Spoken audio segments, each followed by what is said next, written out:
Hello বন্ধুরা, মোহনার দিকের আরও একটি নতুন ব্লগে তোমাদেরকে অনেক অনেক স্বাগত। আর আজ আমি তোমাদের সাথে শেয়ার করছি পালং শাকের একটি নিরামিষ রেসিপি। পালং শাক তো আমরা অনেক রকমভাবেই রান্না করি। তো আজ আমি তোমাদের সাথে আলু পালং শাক আর বিউলির ডালের বড়ি দিয়ে পোস্ত একটা রেসিপি শেয়ার করব। এটা ভীষণই খেতে ভালো হয়। এমনিতে তো পালং শাকের একটা সুন্দর টেস্ট আছেই, তার সাথে পোস্ত আবার ডালের বড়ি সমস্ত মিলেমিশে মানে এটা দারুণই একটা টেস্টি রান্না। তো প্লিজ তোমরা দেখতে থাকো আমি কিভাবে বানাচ্ছি। আর অবশ্যই একটা লাইক দিয়ে দেখো। তো প্রথমে দেখো আমি ফ্রাইং প্যানে তেল গরম করে নিয়ে তারপরে বিউলির ডালের যে বড়িগুলি সেগুলি ভেজে নিচ্ছি। বড়িগুলিকে লাল লাল করে ভেজে তুলে নিতে হবে।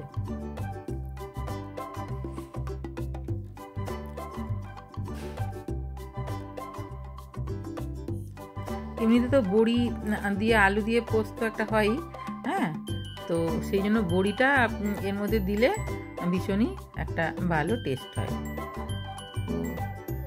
আর বড়ি ভাজার যে একটা সুন্দর গন্ধ আছে না, সেটা পোস্তর মধ্যে যায়।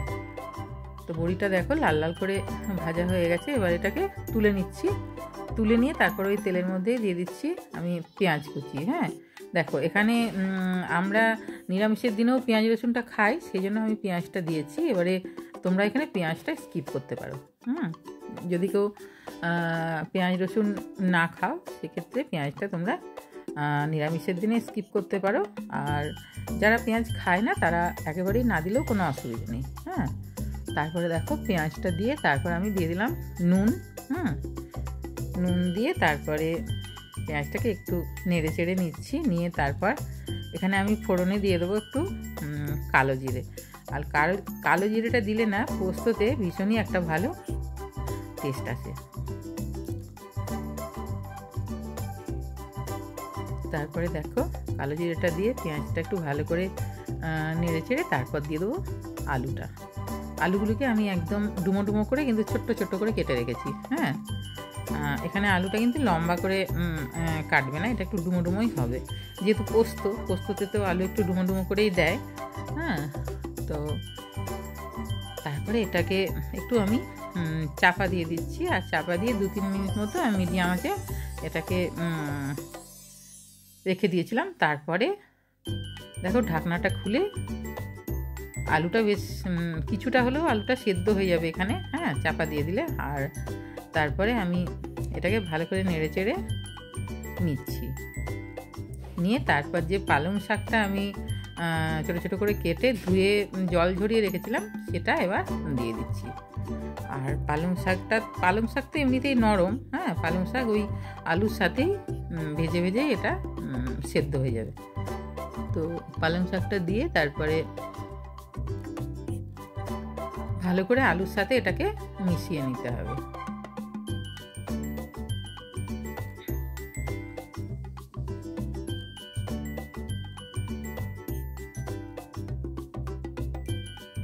আর আঁচটা কিন্তু এখানে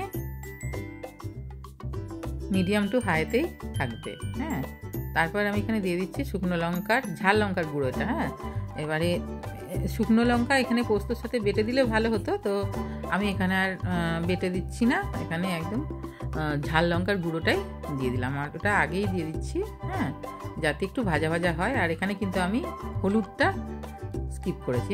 হলুদটা তোমরা দিতেও পারো, হলুদটা কিন্তু আমি এখানে দিচ্ছি না। অনেকেই আছে যারা পোস্ততে হলুদটা দেয় না, তো আমি এখানে পোস্ততে হলুদটা দিচ্ছি না। এখানে ওই লাল লঙ্কার গুঁড়োটাতেই কালারটা আসবে। আর একেবারে সাদা ফ্যাটফ্যাটিটা ওইটা আবার আমাদের বাড়িতে কেউ পছন্দ করে না, ওই জন্য এখানে লাল লঙ্কার গুঁড়োটা আমি ব্যবহার করেছি। দিয়ে এটাকে একদম ভাজা ভাজা করে নিতে হবে।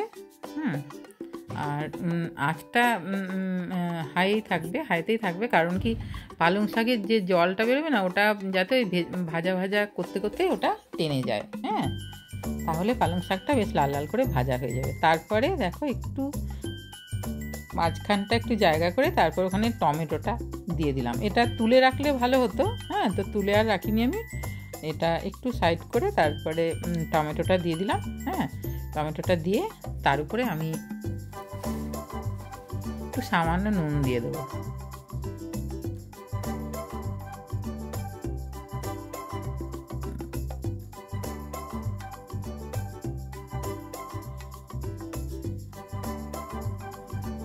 তাহলে টমেটোটা একটু তাড়াতাড়ি নরম হয়ে যাবে। হ্যাঁ, আর কিছুক্ষণ মিডিয়াম আছে টমেটোটাকে একটু ভাজা ভাজা করে নেব। হ্যাঁ, আর তারপর যে পোস্ত বেটে রেখেছি সেই পোস্তটা আমি দিয়ে দিলাম। আর আমি পোস্ত, সর্ষে, সমস্ত মশলা শিলেতেই বাটাটা পছন্দ করি। হ্যাঁ, আর আমার তো মনে হয় যে পোস্তটা ওই মিক্সিতে বাটলে ঠিক একটা টেস্টটা আসে না। হ্যাঁ, তো যাই হোক, আমি পোস্তটা এখানে শিলেই বেটেছি। এবারে বেটে তারপরে এটাকে ওই টমেটোর সাথে একটু ভালো করে কষিয়ে নেব। হ্যাঁ, এবারে পোস্ত অনেকে মানে কাঁচাও খায়, কাঁচা বলতে ওই হয়তো লাস্টে দিয়ে তারপরে নামিয়ে দেয়, কিন্তু আমি এখানে কিন্তু পোস্তটা একটু কষিয়েই রান্না করছি। হ্যাঁ, এবারে পোস্তটাকে ভালো করে কষিয়ে তারপরে দেখো সমস্ত আলু, পালং শাক যা যা আছে সবার সাথে একসাথে ভালো করে এটাকে কষিয়ে নেব। আর আলুটা কিন্তু এখানে অনেকটাই রান্না করতে করতে অনেকটাই এখানে সেদ্ধ হয়ে এসছে। আর চাপা দিয়েছিলাম যখন, তখনও কিছুটা সেদ্ধ হয়ে গেছিলো। তো আলুটা এখানে ছোট ছোট করে কাটা আছে, খুব বড় করে কিন্তু এখানে আলুটা কাটা যাবে না। হ্যাঁ, কারণ এই রান্নাটাতে খুব বেশি আমি জল দেবো না। তারপরে দেখো দিয়ে দিলাম একটু হাফ চামচ মতো চিনি। দিয়ে তারপরে ভালো করে নেড়ে চেড়ে এটাকে কষিয়ে নিচ্ছি। আর পোস্ত কষানোরও কিন্তু একটা খুব ভালো টেস্ট আছে। হ্যাঁ, পোস্তটা বেশ ভাজা ভাজা একটা সুন্দর গন্ধ ওঠে। এবারে অনেকে হয়তো এটা পছন্দ করে না, কিন্তু এই রান্নাটাও কিন্তু পোস্তর একটা আলাদা রকম স্বাদ আনে। দেখো কষানো হয়ে গেছে, এবারে আমি এর মধ্যে জল দিয়ে দিচ্ছি। আর খুব বেশি জল কিন্তু এখানে দিতে লাগবে না। পালং শাকটাও সেদ্ধ হয়ে গেছে আর আলুটাও সেদ্ধ হয়ে গেছে, সেই জন্য খুব বেশি জল এখানে দিতে লাগবে না।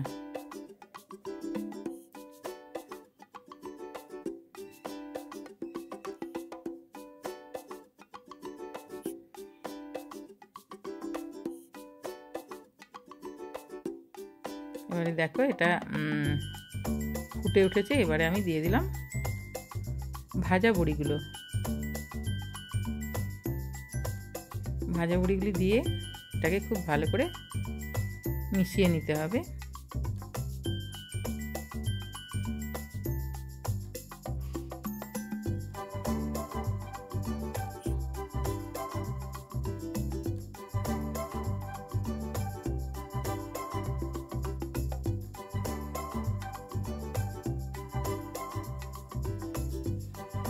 তারপরে একটু নেড়ে চেড়ে কিছুক্ষণ রান্না করে নিলেই কিন্তু এই যে দেখো হয়ে গেল আমার আলু, পালং শাক আর বিউলির ডালের বড়ি দিয়ে পোস্ত।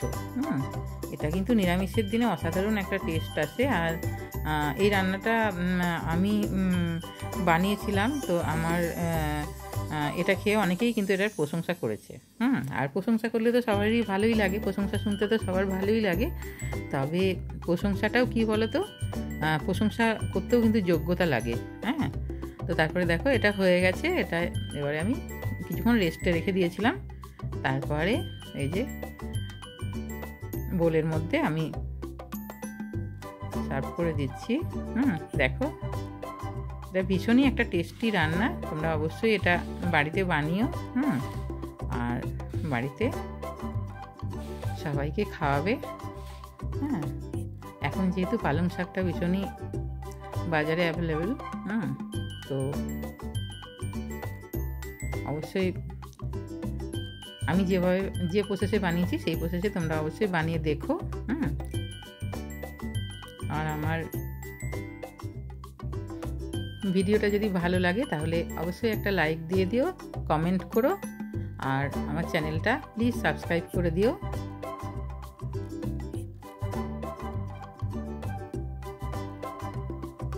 সবাই খুব ভালো থাকবে। দেখা হবে আরও একটি নতুন ব্লগে। বাই।